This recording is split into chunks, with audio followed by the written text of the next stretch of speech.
The legal loophole that South Africa may use to avoid arresting Putin, based on Article 98 of the ICC Rome Statute, which states that the court cannot request the surrender of a person who has state or diplomatic immunity unless the third state waives it.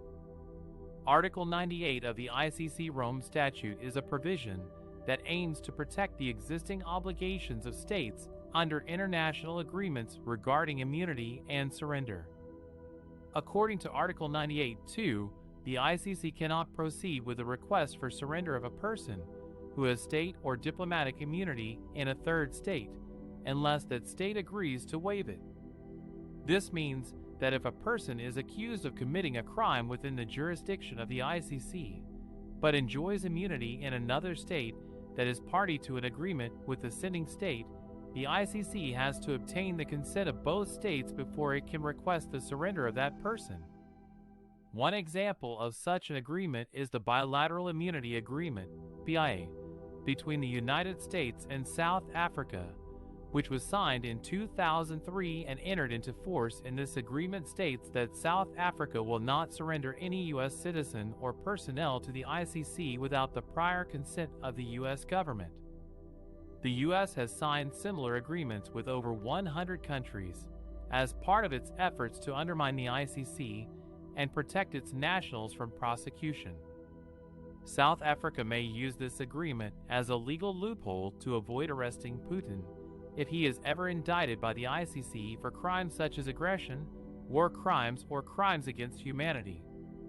Since Putin is the head of state of Russia, he has state immunity under international law, which means that he cannot be arrested or prosecuted by another state without his consent. However, this immunity does not apply to the ICC, which can exercise its jurisdiction over any person who commits a crime within its scope, regardless of their official status.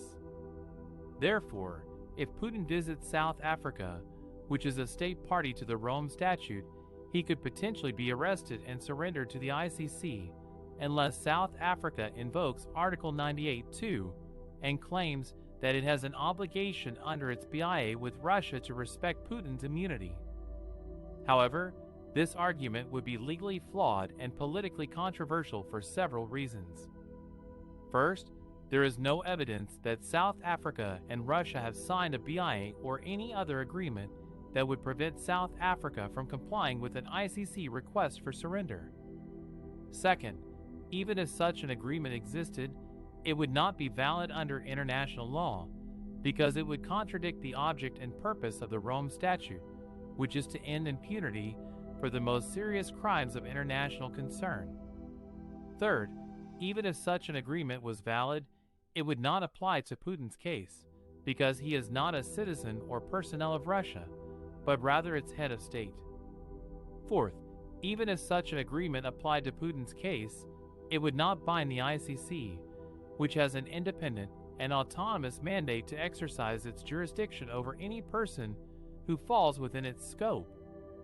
Fifth, even if such an agreement bound the ICC, it would not prevent South Africa from arresting Putin and holding him in custody until the ICC obtains the consent of Russia for his surrender. Therefore, South Africa would have no legal basis to invoke Article 98(2) as a loophole to avoid arresting Putin if he is ever indicted by the ICC. On the contrary, South Africa would have a legal duty to cooperate with the ICC and execute its arrest warrant, as required by Article 86 of the Rome Statute.